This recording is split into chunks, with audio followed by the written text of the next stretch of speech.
अहिल्यानगरच्या श्रीरामपूरमध्ये जेवणाच्या ऑर्डरवरून झालेल्या वादातून हॉटेल मालकाची हत्या झाली।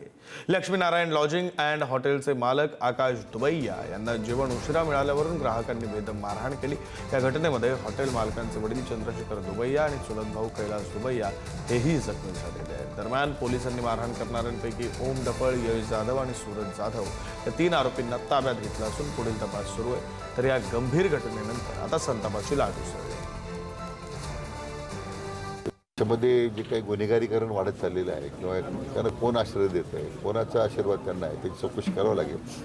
परंतु मी स्वतः माननीय पोलीस महासंचालकांशी मी बोललेलो आहे, याचे पाळंमुळं उकळून काढली पाहिजे।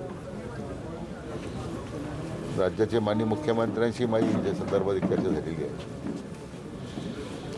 परंतु हा जो प्रकार घडलेला आहे श्रीरामपूरचा, तो तर मी म्हटलं की अतिशय मी म्हटल्याप्रमाणे निंदनीय आहेच आहे। परंतु आज प्रत्येक नागरिकाच्या मनामध्ये एक मोठं भीतीचं वातावरण आहे। ह्या घटनेच्या अनुसरून ज्या गोष्टी घडत आहेत, मला वाटतं याच्यामध्ये आपल्याला पोलिसांना सूचना दिल्यात, तात्काळ या संपूर्ण शहराची साफसफाई करा।